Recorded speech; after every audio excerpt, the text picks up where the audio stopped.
dia, boa noite, boa tarde. Bem-vindos ao canal do Centro Espírita Eurípides de Barçanufo, da cidade de Franco da Rocha, para a leitura da conclusão número 6 do Livro dos Espíritos, com as bênçãos do nosso Pai Celeste, de Jesus, da nossa Mãe Maria Santíssima e na companhia dos nossos amigos benfeitores espirituais. Vamos dar a sequência na conclusão do Livro dos Espíritos. Agradecemos aos bons espíritos por toda a colaboração que tem tido conosco, nos amparando, nos dando sustentação em todas essas oportunidades que foi nos dada para a conclusão do Livro dos Espíritos, e que nós possamos, com todos esses ensinamentos que estamos tendo, que toque a fundo o nosso coração, para melhor compreender o nosso compromisso e responsabilidades, de que cada um de nós possa fazer este mundo um pouquinho melhor. Que assim seja, graças a Deus.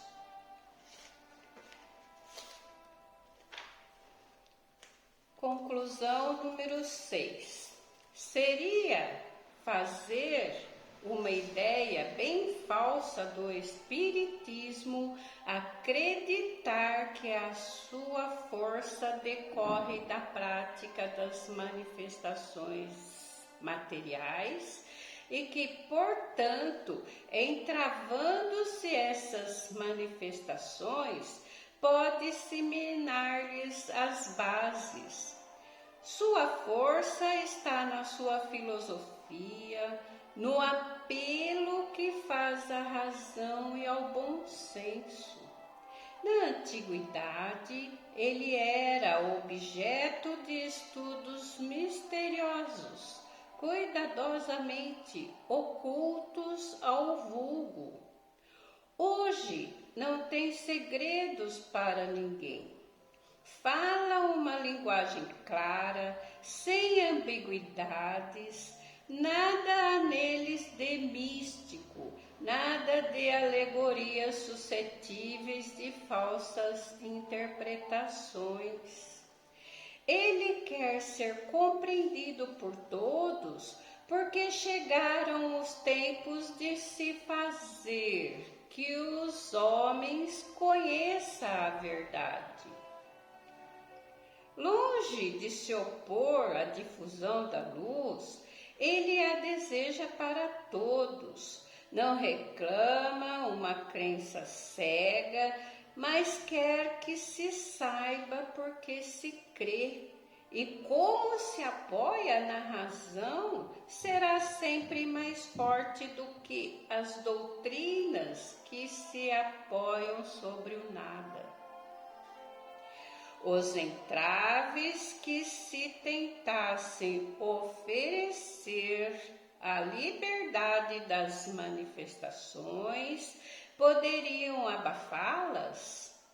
Não, porque produziriam o efeito de todas as perseguições, o de excitar a curiosidade e o desejo de conhecer aquilo que foi proibido. De outro lado, se as manifestações espíritas fossem o privilégio pessoal de um só homem, duvidaria que, pondo este homem de lado, as manifestações acabariam. Desgraçadamente, para os adversários, elas estão ao alcance de todos e são utilizadas por todos, desde o menor ao maior, desde o palácio à choupana. Pode-se interditar exercitar o seu exercício público, mas sabe-se precisamente que não é em público que elas se produzem melhor, e sim na intimidade. Ora, cada um podendo ser médium, quem pode impedir uma família no seu lar, um indivíduo no silêncio do seu gabinete e o prisioneiro na cela de terem comunicações com os espíritos à revelia e até mesmo em face dos seus verdugos? Se a proibissem num país, poderiam ser impedidas nos países vizinhos ou no mundo inteiro, pois não há uma região nas duas partes da terra em que haja um médium. Para encarcerar todos os médiuns, seria necessário encarcerar a metade do gênero humano, conseguindo-se o que seria mais fácil queimar todos os livros espíritas, e no dia seguinte eles estariam reproduzidos, porque a mente é inatingível e porque não se poderia jamais encarcerar nem queimar os espíritos, seus verdadeiros autores. O espiritismo não é obra de um homem. Ninguém se pode dizer seu autor. Ele é tão antigo quanto a criação. Encontra-se por toda parte, em todas as religiões, e mais ainda na religião católica, com mais autoridade do que em todas as outras, porque nelas se encontram o princípio de todas as manifestações. Os espíritos de todos os graus, suas relações ocultas ou patentes com os homens, os anjos guardiões, a reencarnação, a emancipação da alma durante a vida, a dupla vista, as visões, as manifestações de todos os gêneros, as aparições tangíveis.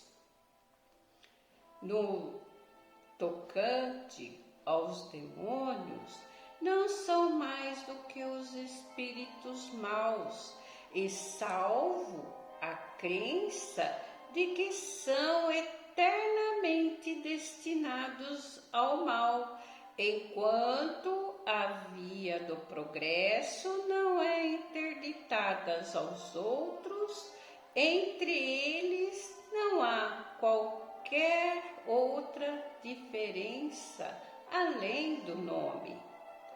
O que faz a moderna ciência espírita?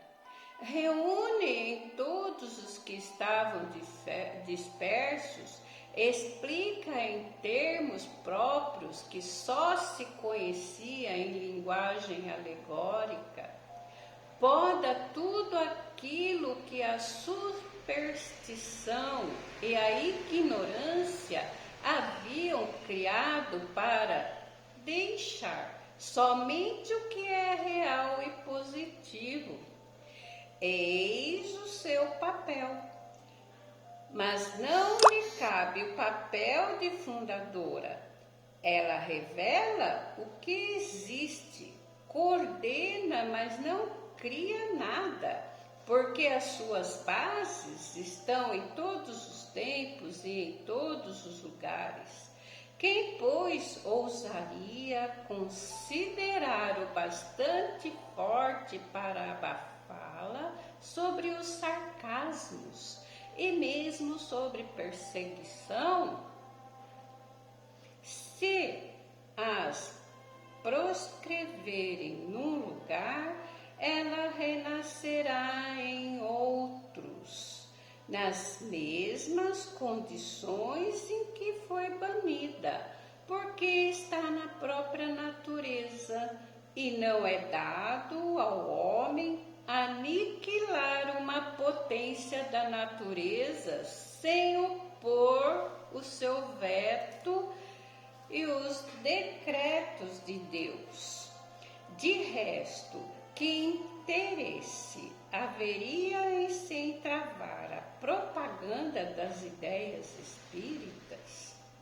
Essas ideias, é verdade, se levantam com os abusos que nascem do orgulho e do egoísmo para esses abusos, de que alguns se aproveitam, prejudicam as massas. O Espiritismo terá, portanto, as massas a seu favor e não terá por adversários sérios senão os interessados na manutenção desses abusos. Por sua influência, pelo contrário, essas ideias tornarão os homens melhores uns para os outros, menos ávidos de interesses materiais e mais resignados ante os decretos da providência, fazendo-se, portanto, um penhor de ordem e tranquilidade. Então, a nossa conclusão número 6, ela nos fala, dos leigos que pensam que o Espiritismo é somente uma manifestação de efeitos sobrenaturais, E eles ainda não entendem, que a doutrina espírita, ela veio descortinar para nós como uma filosofia espírita e alertar, advertir para nós as consequências das más condutas morais. E a relação que nós temos com o Espiritismo é de nos esforçar para praticar a nossa fé raciocinada.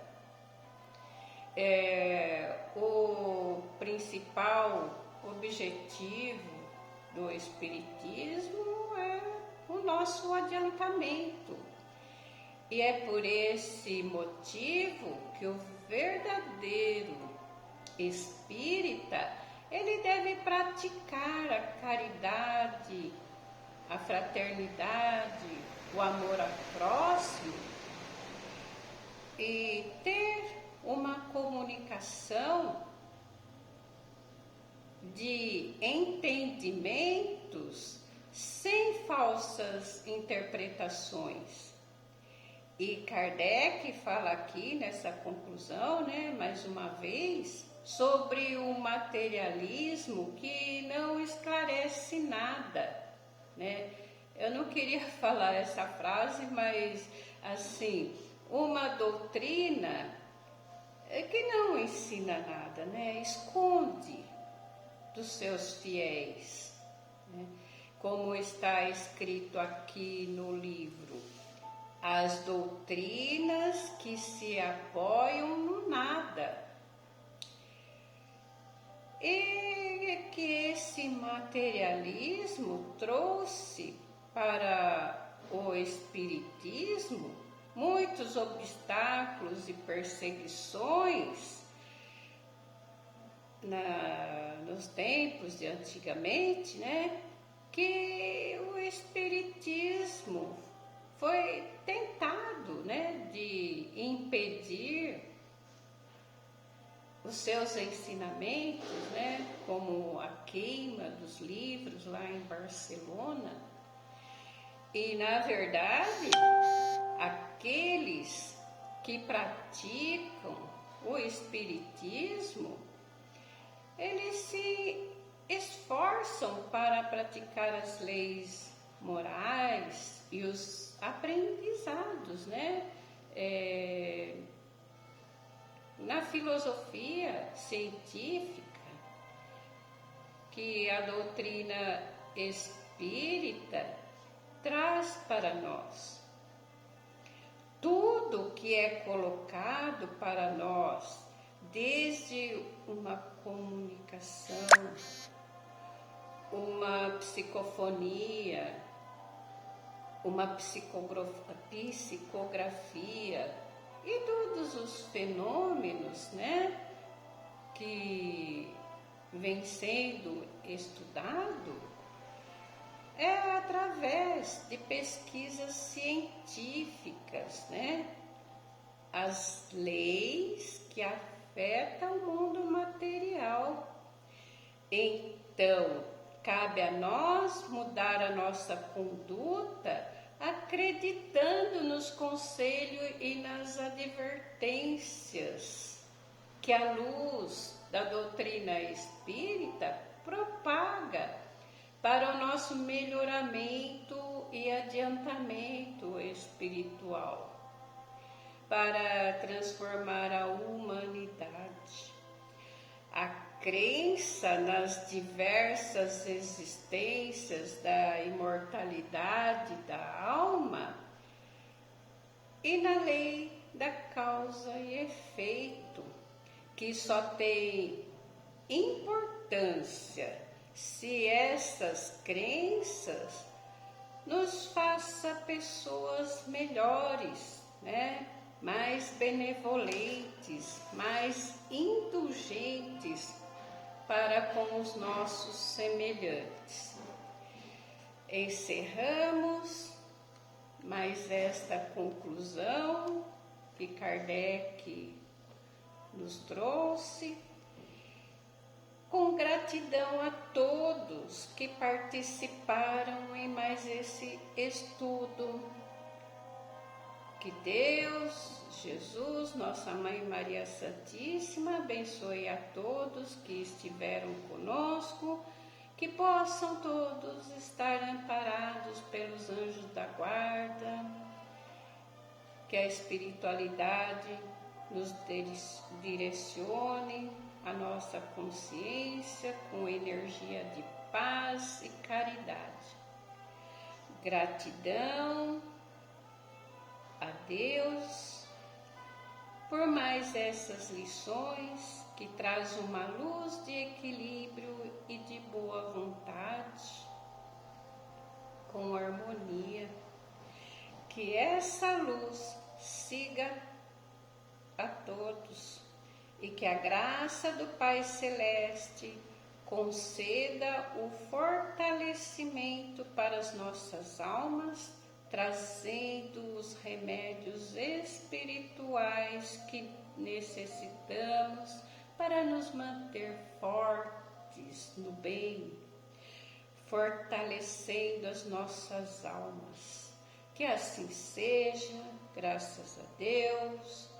E com o coração cheio de gratidão, desejamos a todos um ótimo final de semana. E encerramos com a prece do Pai Nosso.